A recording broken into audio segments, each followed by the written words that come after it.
tell you something? What do you know about Wakanda?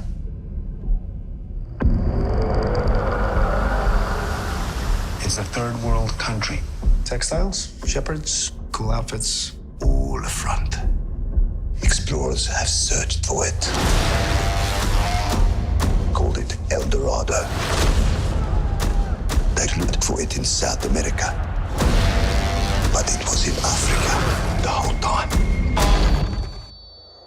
I'm the only one who's seen it and made it out alive.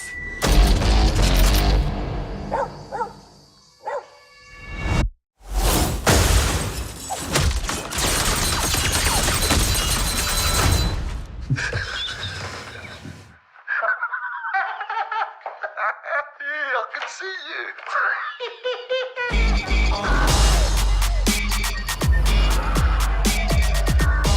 The world is changing. Soon, there will only be the conquered and the conquerors. Step into the spotlight. You are a good man Step into the spotlight. with a good heart. And it's hard for a good man to be a king.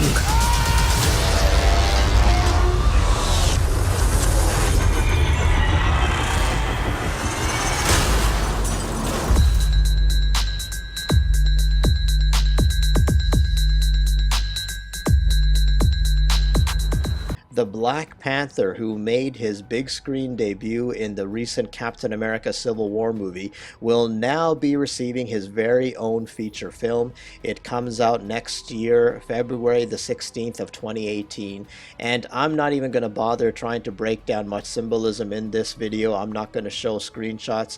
I simply want to show some information as to what I believe is being shown here.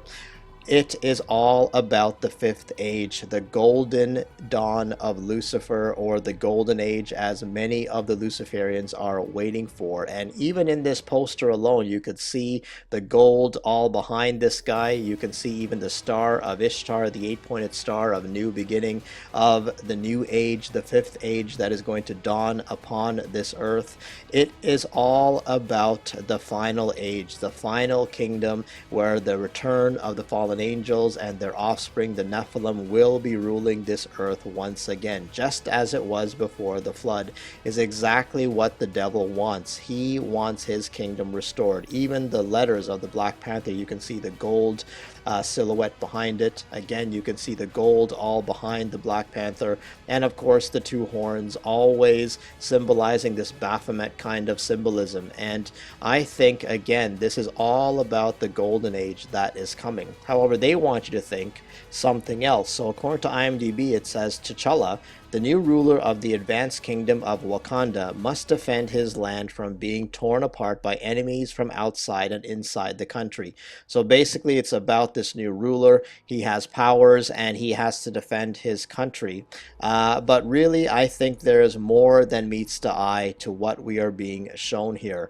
All right, so as we look at some information, now this place, Wakanda, is a fictional nation appearing in these comic books by Marvel, and is the home to this superhero, the Black Panther.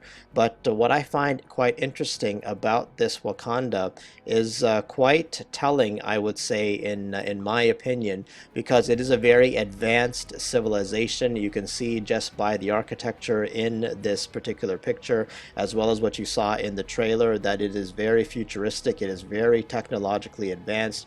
You've even got these flying craft that, again, are very, very super advanced. To me, this is reminiscent of most likely the technology that was around before the flood, and possibly what was used to build the mega structures that are throughout the earth, like the pyramids, stuff like the Mayans and the Aztecs and all these kinds of things. All of the fallen angel technology, I believe, is what we are being shown here. So this is, to me, taking us right back to the very first golden age, I would say, of the fallen angels, of the Nephilim, the kingdom that they they were trying to build many millennia ago, which Abba Yahweh had to destroy because they were corrupting mankind. Even in ancient hieroglyphics, this is something I believe from Egypt. We can see pictures that look like spacecraft, or I shouldn't say there's no such thing as space, obviously, for those who believe in the true cosmology, but these very interesting aircraft that are right there depicted in these ancient hieroglyphic Egyptian drawings that have been found. And so it's quite interesting that possibly they were denoting this special craft that these beings flew in. Even this was shown in the movie Stargate. You know, this goes way back to the 90s with James Spader. And of course, they found all kinds of technology that took them through a portal, and they ended up in a different, of course, they want to make you think that they went to a different planet, but it really, to me, was possibly a spiritual dimension, or possibly Hades, whatever you want to call it. I believe they showed a lot of different kinds of technology in this movie. Again, what these different creatures or these fallen angels can do. They have some crazy technology, and it's interesting how they use the pyramids as their ships and all that kind of thing. So we are being shown a lot of similarities as to what I believe was going on before the flood, possibly afterwards as well. Something else that really caught my attention, and this goes along with this golden age that is coming, was the person that was being questioned by the CIA in that scene with the chairs, and the Black Panther was behind the glass window. He made mention of this El Dorado, which many believe is in South America, but he was saying that it happens to be actually in Africa. And now this El Dorado just so happens to be Spanish for the golden one, or El Hombre Dorado, which is the golden man. So we constantly keep seeing the same theme of gold in many movies, in and much symbolism, even in music videos, TV shows. We see this a lot, this golden, or this gold imagery, or I believe possibly the golden age that is coming. Lucifer wants very much to restore the kingdom that he had back before the flood. And even if you look at this tribal ceremony for this El Dorado, it says here, now this was written in 1638. The ceremony took place on the appointment of a new ruler. Before taking office, he spent some time secluded in a cave without women, forbidden to eat salt or to go out during daylight. The first journey he had to make was to go to the great lagoon of Guatavita to make offerings and sacrifices to the demon which they worshipped as their god and lord. During the ceremony, which took place at the lagoon, they made a raft of rushes, embellishing and decorating it with the most attractive things they had. They put on it 4 lighted braziers in which they burned much amok, I think is what that says, which is the incense of these natives, and also resin and many other perfumes. The lagoon was large and deep, so that a ship with high sides could sail on it, all loaded with an infinity of men and women dressed in fine plumes, golden plaques, and crowns. As soon as those on the raft began to burn incense, they also lit braziers on the shore so that the smoke hid the light of day. At this time they stripped the heir to his skin and anointed him with a sticky earth on which they placed gold dust. So again, there's this gold, just like here they're wearing golden plaques and crowns, so they placed gold dust so that he was completely covered with this metal. They placed him on the raft, and at his feet they placed a great heap of gold, again, go figure, more gold, and emeralds for him to offer to his god, which is the demon basically. In the raft with him went 4 principal subject chiefs, decked in plumes, crowns, bracelets, pendants, and earrings of all gold. There you go, yet again more gold. They too were naked, and each one carried his offering. When the raft reached the center of the lagoon, they raised a banner as a signal for silence. The gilded Indian then threw out all the pile of gold into the middle of the lake, and the chiefs who had accompanied him did the same on their own accounts. After this, they lowered the flag, which had remained up during the whole time of offering, and as the raft moved toward the shore, the shouting began again with pipes, flutes, and large teams of singers and dancers. With this ceremony, the new ruler was received and was recognized as Lord and King. This is the ceremony that became the famous El Dorado, which has taken so many lives and fortunes. So to me, this sounds like the coming of the false Messiah, this ceremony to usher in the new ruler. They had to offer gold. He was even decked out in gold. Everybody was wearing gold. So really, to me, this is just really showing again the golden age of Lucifer that is coming very, very soon. And I will leave these links so you can read up on this yourself. I believe we are being shown very blatantly about this golden age, that it's all about the return of the Nephilim, the fallen angels, exactly as Isaiah 13:3 talks about. And we've seen this theme of gold many times. You'll remember a children's movie back not that long ago. This was Madagascar Part 2. You'll remember, if you've seen this movie, they were out of water and they went and dug in the area where all the animals were staying on this reserve somewhere in Kenya, I believe it was, or possibly some other place in Africa. But as they dug, all they could find were diamonds and gold. So it makes you wonder whether this is a reference to the same thing that this Black Panther movie is talking about. Again, a reference to the Golden Age, possibly. Then you'll remember commercials like this alien Perfume commercial. Great channels like Round Saturn's Eye has really covered and decoded a lot of the symbolism and subliminal messages in this particular advertisement for this cologne, which again is showing the golden age. A lot of gold symbolism is being shown in this particular commercial. Again, you'll see Charlize Theron also going on about this gold. You'll remember a commercial by J'adore, Christian Dior perfume, and of course many know that Charlize Theron is very high up in the secret societies, part of the Illuminati, part of the Luciferian establishment. And I will play her commercial, which you've probably seen already, later on in this video, which I think ties in together nicely with this. Of course, in the new Power Rangers movie, one of the main enemies is called Goldar. Those of you who have been watching the show and know more about that particular franchise know about this character. I did a video maybe some time back about this new Power Rangers movie, but yet again, just like we saw in the El Dorado ritual of him being covered in gold, go figure that this guy, who happens to have wings and horns like Baphomet, is just so happens to be covered all over in gold, just like how they covered this false Messiah figure in the El Dorado ritual in gold dust.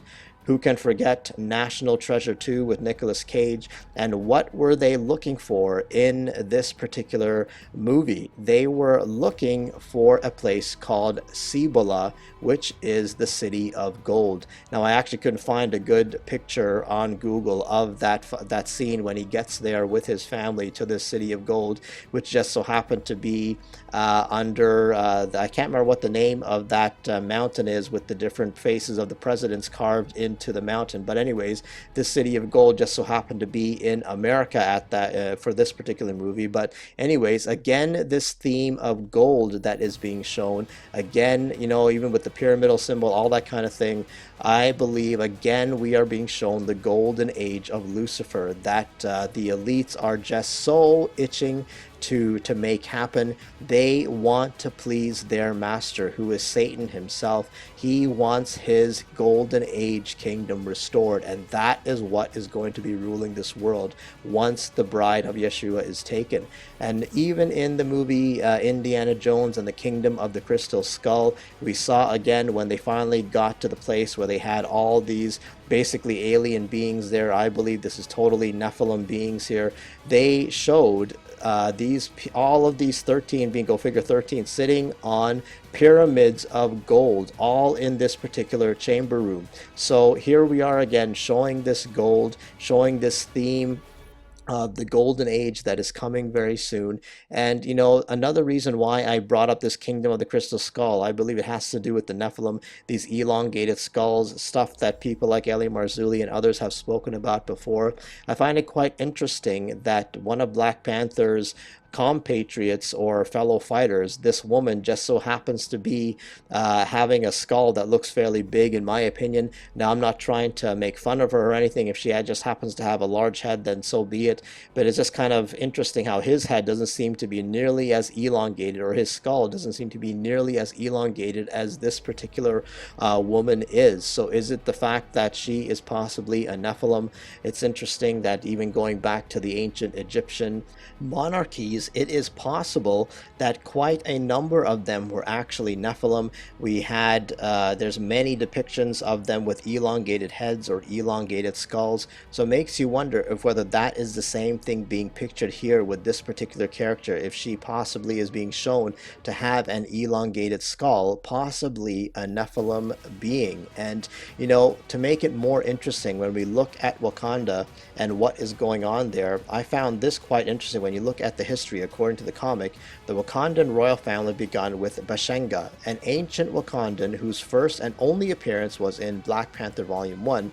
Bashenga was supposedly the first king of unified Wakanda and the first Black Panther some 10,000 years ago. So to me, that time period is possibly reminiscent of the time before the flood, which is when the fallen angels and the Nephilim were doing their business. So in the distant past, a massive meteorite made up of sound-absorbing mineral vibranium crashed in Wakanda and is unearthed a generation before the events of the present day.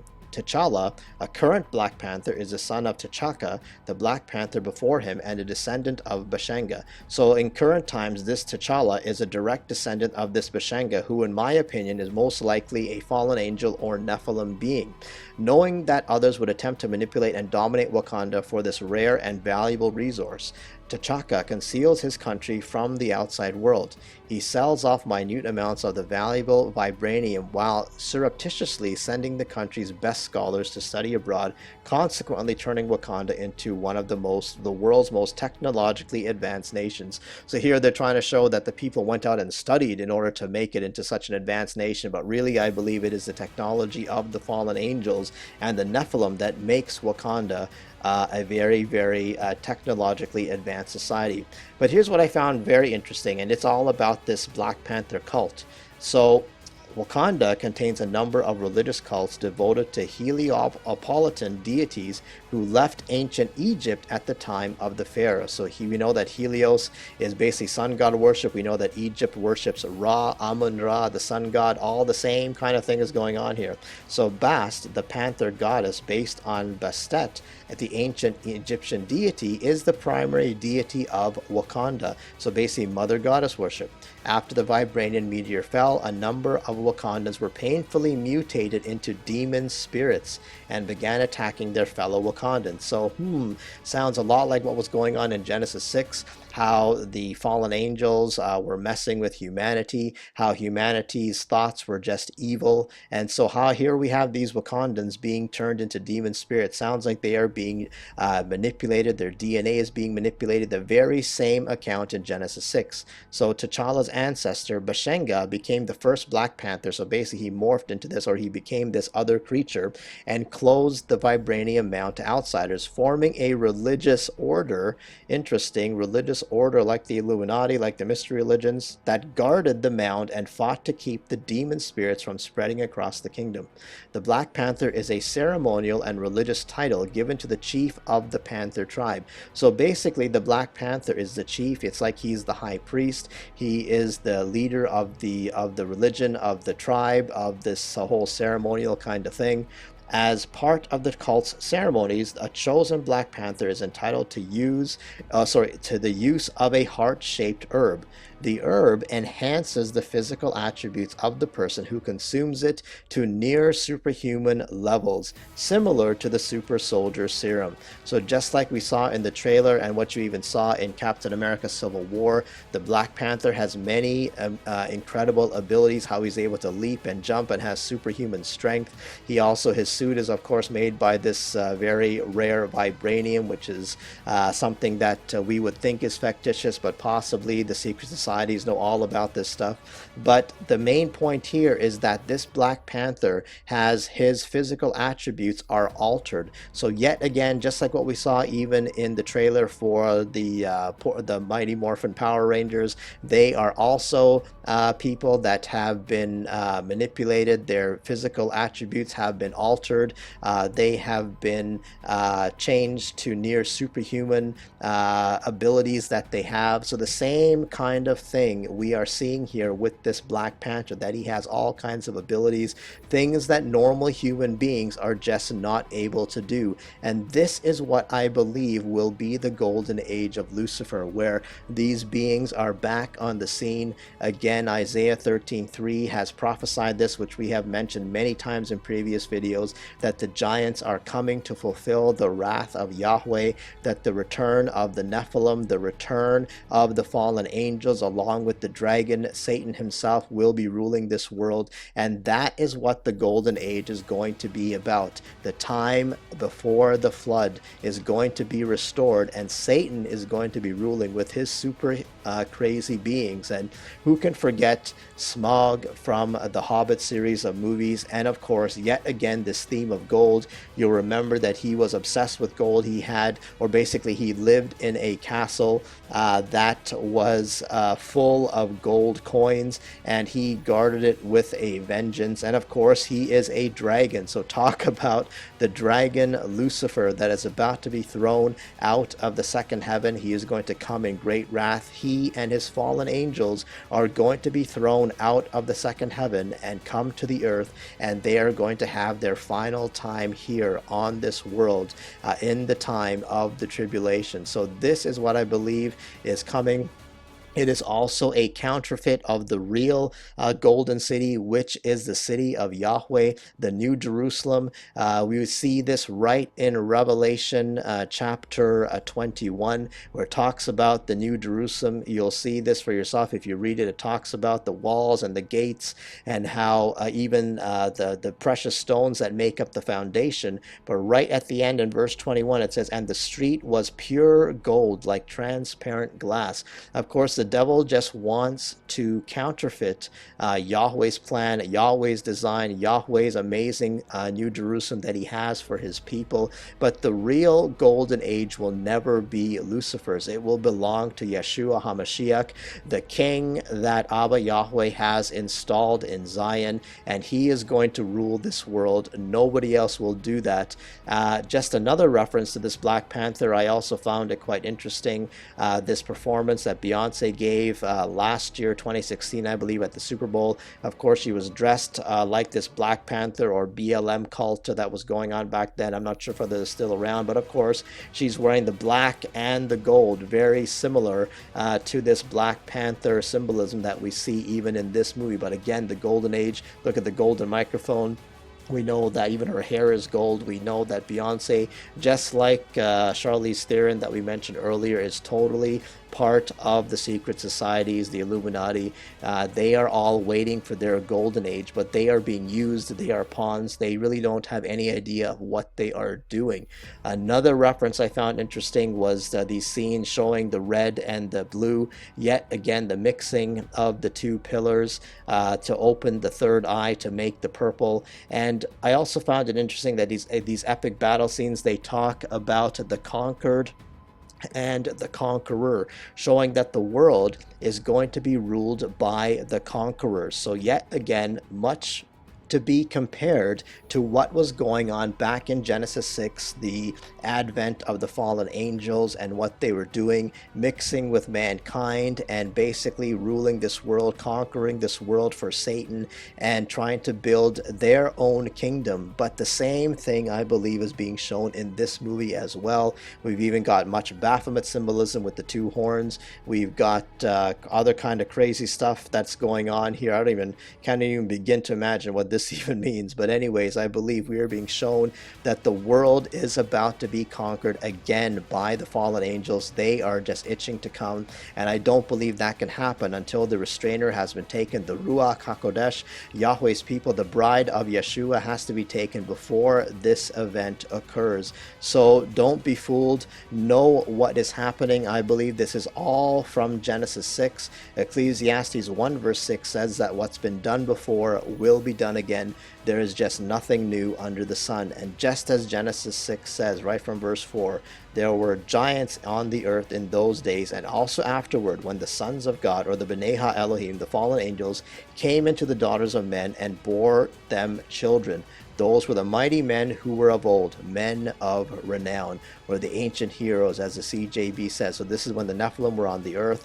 Abba Yahweh had to send the flood to destroy these beings. They were the creation of the fallen angels. They were only all about themselves. They were not worshiping Adonai. They were all about destroying this world and making it for themselves and taking it from mankind. Yahweh gave this world for mankind to rule, not for the devil, not for the fallen angels, and not for their offspring, the Nephilim. It has always been for mankind, and Yeshua is our king. So this movie, in my opinion, is totally showing the golden age that is coming, the golden age of Lucifer, the secret societies, the world leaders, the Luciferian elite. This is what they are waiting for. And all of these movies where we see superheroes, beings with incredible powers, shapeshifters, this is nothing but fallen angel, Nephilim, predictive programming to get humanity ready for what is coming very soon. It is also the end game of the theory of evolution. They are going to use that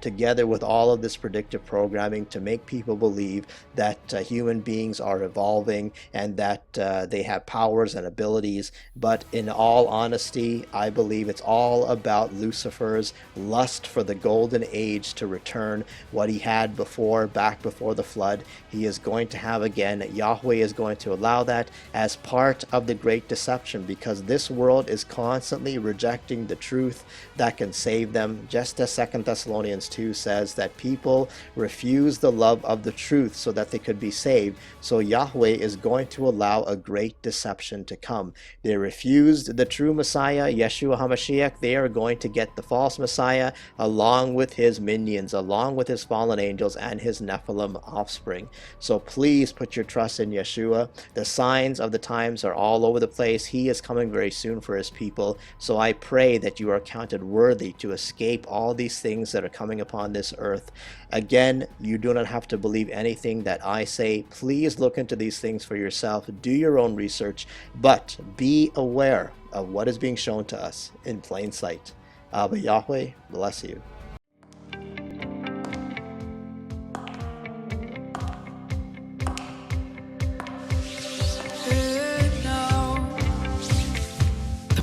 Can be beautiful. That is burning by my bed for you. A memory, a dream, but it's no place to live. And now is the time. The only way out is up. And it's not heaven, it's a new world.